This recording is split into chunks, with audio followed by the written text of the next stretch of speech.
We all love spending the long, sunny days of summer outdoors with our furry companions, but hot weather can be dangerous for dogs and cats. And joining us now is Jim Helems. He's the owner of Jim Helems Dog Pals in Southampton. And you have pets, tips on keeping our pets safe this summer. But first of all, introduce us to these pups that you brought with you. Well, I have see the cats, by the way. She actually likes cats. She's been around cats, but for some reason she wants to react. Well, I mean, how can you not? There's some pretty adorable kittens. But this is Belle. Belle's a little under a year old, and I'm actually boarding her right now, and she's spending some extra time with me. And she's never been in the water and stuff, so we're going to be playing with that. So later today, we're going to teach these dogs to swim, which is going to be intriguing. And this is Nellie, who's a pug.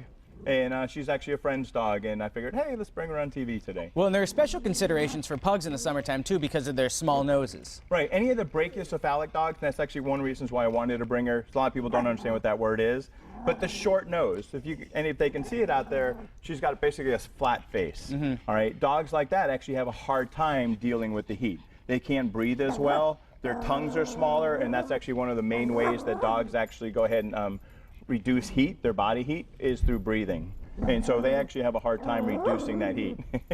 So Jim, we have a bunch of tips for pets and maybe some angry pets. We have the 120-degree rule. Now, what does that mean when it comes to pets? It's actually, I like it because it's the easiest way of really knowing. You take the temperature outside, I don't know what it is out there right now, but just use 80 for the math. And if the humidity is 40%, you add those together and that's 120. If you get above that 120, and I guarantee it's that today, you really need to be careful with your pet outside.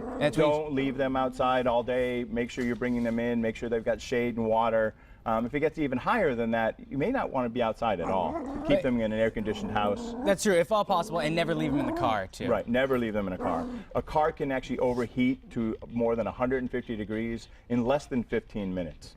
Now, if you want to take the temperature of your animal, what's the average dog temperature? The average dog temperature is going to be 100.4 to 102.5, and you want to do that through a rectal thermometer.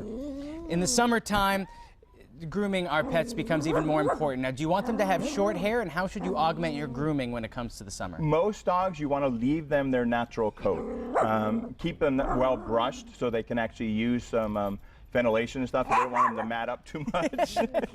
She just wants to be, she sees those cats over there. Oh, well, maybe we can get them to play a little later. I'm sure they would enjoy each other's company. If you actually make the coat too short, say you've got a breed and you say, I want to shave them, they can actually get sunburn. And so if you've got short-haired dogs, they can also get sunburn. So you need to be careful with that.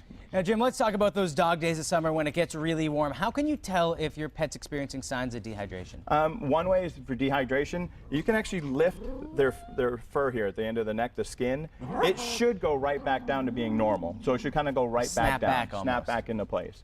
One of the easiest ways that I like to teach people is feel their gums. Actually stick your fingers underneath there, feel their teeth, feel their gums.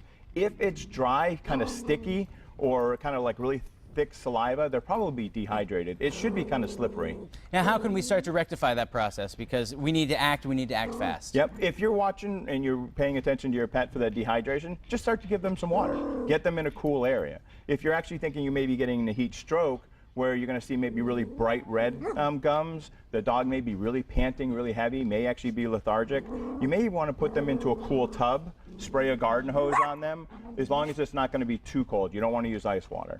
And if it gets really bad, I mean, take their temperature. If it gets above that 102.5, you want to start worrying. And when is that point where it's where you say to yourself, okay, you know what, no more playing games, we have to take our pet to the vet? Yep. If your pet really starts to become lethargic, kind of starts to stupor around, kind of fall, kind of really sleepy, not doing too well, or you really think their dog's dehydrated, I would bring them to the vet right away. And, you know, with hot summer days like this, I guess if you have one piece of advice, it's probably just keep your pet inside. Yep, keep them inside. If you've got to take them for the walk, try to do it early in the morning, late in the evening. And if you have to go out in the middle of the day, make it short, and make sure you give them plenty of water. Never restrict water this time of year. Well, Jim, thank you so much. And